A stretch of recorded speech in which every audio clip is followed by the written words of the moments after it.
So hi guys, ఈ వీడియోలో ఒక టెక్స్ట్‌ని ఈ షేప్‌లోకి బనానా షేప్‌లోకి ఎలా కన్వర్ట్ చేయాలో చూద్దాం.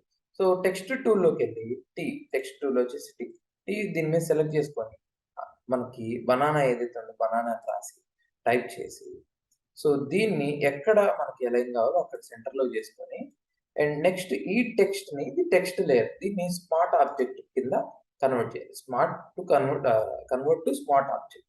ఎందుకు దీన్ని స్మార్ట్ ఆబ్జెక్ట్ కన్వర్ట్ చేయాలంటే ఏ లేయర్‌నైనా సరే స్కేల్ చేస్తుంటే, ఏ ఇమేజ్‌నైనా సరే, ఏ లోగోనైనా సరే స్కేల్ చేస్తుంటే, ఆ పిక్సెల్స్ బ్రేక్ అవ్వకుండా స్కేల్ అవ్వాలంటే దాన్ని మనం ఖచ్చితంగా కన్వర్ట్ టు స్మార్ట్ ఆబ్జెక్ట్ అని క్లిక్ చేసి స్కేల్ చేయాలి. ఓకే. సో నేనిప్పుడు అలానే కన్వర్ట్ టు స్మార్ట్ ఆబ్జెక్ట్ అని క్లిక్ చేసి దాన్ని స్కేల్ చేయడానికి రెడీ అయ్యాను.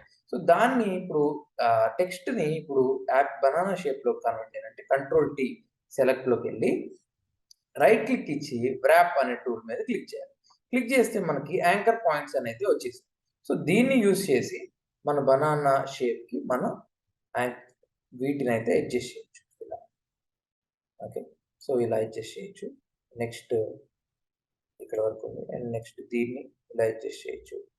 బనానా షేప్‌కి. అండ్ నెక్స్ట్ ఇక్కడ దీన్ని కిందకి. అండ్ దీన్ని కూడా కిందకి అడ్జస్ట్ చేయాలి. సో ఈ టెక్స్ట్‌ని కూడా ఇక్కడ కిందకి అడ్జస్ట్ చేయాలి. సో ఇప్పుడు చూస్తే మన టెక్స్ట్ ఏదైతే ఉందో అది బనానా షేప్‌లోకి ఎమిట్ అయిపోయింది. చూసారా? సో బ్యాక్ సైడ్ టెక్స్ట్ పెట్టొచ్చు అండ్ ఈ లేయర్ పైకి పెట్టేసి ఆల్తో మాస్క్ చేయొచ్చు. ఇప్పుడు చూస్తే మీకు బనానా అనేది అందులోకి ఆ టెక్స్చర్‌లోకి అప్లై టెక్స్ట్ యొక్క ఇన్‌బుల్ట్ టెక్స్చర్‌లోకి అప్లై అయిపోయింది. సో ఇది మాస్కింగ్ అన్నమాట.